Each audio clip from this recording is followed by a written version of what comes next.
समाज के लोगों की है, जिसके कारण से आज यह नंदीश्वर के जिन बिंब जिन्हें कभी इसी भाव से एक रचना का रूप दिया गया था कि हम कभी भी नंदीश्वर की पूजा करते हैं तो पहले छोटे छोटे से वो कुछ ढोल बना लेते थे, उसके ऊपर एक थर्माकोल का एक छोटा सा मंदिर बना लेते थे, उसके अंदर एक है ना इतनी सी प्रतिमा रख देते थे और हम ऐसे 52 जिनालयों की कल्पना करके नंदीश्वर की पूजा कर लेते थे। ऐसी पूजा भी की गई और करते करते आगरा चातुर्मास में जब ये पूजा इसी तरह से चल रही थी तो वहीं पर एक विचार आया कि एक एक जिनालय में 108 जिनबिंब होते हैं, क्या ऐसा कोई प्रारूप नहीं बन सकता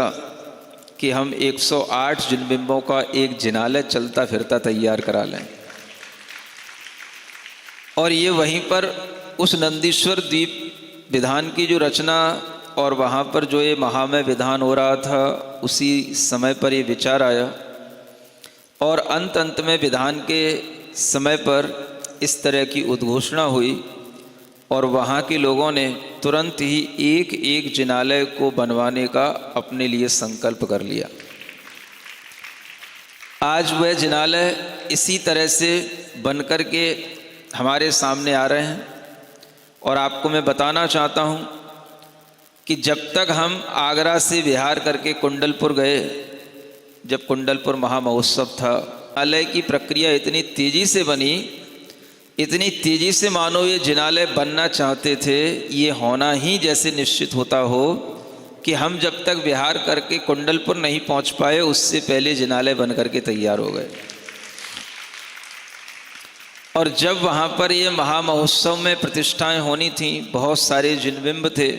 तो वहाँ पर ये जिनालय भी वहीं पर उपस्थित थे और इनकी प्रतिष्ठा भी उसी महामहोत्सव में हुई, जो हमेशा बड़े बाबा कुंडलपुर की भी याद दिलाते हैं जिनालय और हमेशा आचार्य महाराज के सानिध्य की भी याद दिलाते रहते हैं ये जिनालय।